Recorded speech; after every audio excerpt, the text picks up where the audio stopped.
ಸಣ್ಣ ಕೆಲಸ ಅಂತ ತಿರಸ್ಕಾರ ಮಾಡಬೇಡ, ಮನಸ್ಸಿಟ್ಟು ಮಾಡು. ಯಾರು ಸಣ್ಣ ಕೆಲಸವನ್ನ ಅಚ್ಚುಕಟ್ಟ ಮಾಡ್ತಾರೆ ಮುಂದೆ ದೊಡ್ಡ ಕೆಲಸಕ್ಕೆ ಅರ್ಹತೆ ಅಲ್ಲಿಂದನೇ ಸಿಕ್ಬಿಡುತ್ತೆ. ಯಾರು ಸಣ್ಣ ಕೆಲಸನೂ ಮಾಡಕ್ ಬರಲ್ವೋ, ಒಬ್ಬ ಇಂಟರ್ವ್ಯೂಗೆ ಹೋಗಿದ್ದಂತ ಒಬ್ಬ ಹುಡುಗ, ಅವನಿಗೆ SLC ಪಾಸ್ ಆಗಿತ್ತು, ಅದು ಅಟೆಂಡರ್ ಪೋಸ್ಟ್ ಏನೋ ಆಗಬೇಕಾಗಿತ್ತು. ಇಂಟರ್ವ್ಯೂ ಕಂಡಕ್ಟ್ ಮಾಡಿದ್ರು, ಇಲ್ಲಪ್ಪ ನಿನ್ನ ಮಾರ್ಕ್ಸ್ ಸಾಕಾಗಲ್ಲ, ನಿನ್ನ ಕೆಲಸ ಕೊಡಕ್ ಬರಲ್ಲ ಅಂತ ವಾಪಸ್ ಕಳಿಸಿದ್ರಂತೆ. ವಾಪಸ್ ಕಳಿಸಬೇಕಾದ್ರೆ ಹುಡುಗ ಏನ್ ಮಾಡ್ದ, ಆ ಟೇಬಲ್ ಇಂದ ಕೆಳಗಡೆ ಒಂದು ಗುಂಡು ಪಿನ್ ಬಿದ್ದಿತ್ತಂತೆ. ಆ ಗುಂಡು ಪಿನ್ ಅನ್ನು ಎತ್ತಿ ತಗೊಂಡೋಗಿ ಅಲ್ಲಿ ಟೇಬಲ್ ಎಲ್ಲಿಡ್ಬೇಕು ಅಲ್ಲಿ ಇಟ್ಟು ಮತ್ತೆ ಹೋದ್ನಂತೆ. ಅವನು ಬಾಗ್ಲು ದಾಟ್ಲಿಲ್ಲ, ಅಷ್ಟೊತ್ತಿಗೆ ಬಾರಪ್ಪ ಅಂದ್ರು, ನಿನಗೆ ನಾಳಿಂದ ಕೆಲಸಕ್ಕೆ ನಿನ್ನ ಕೆಲಸ ಇದೆ.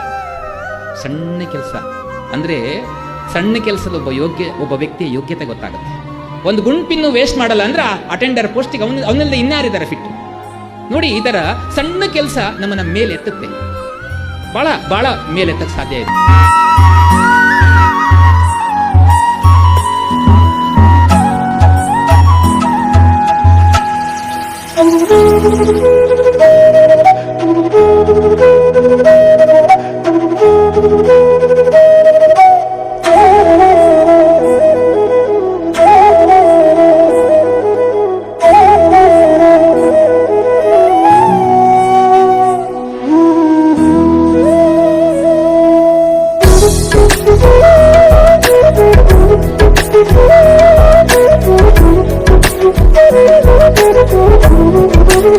Thank you.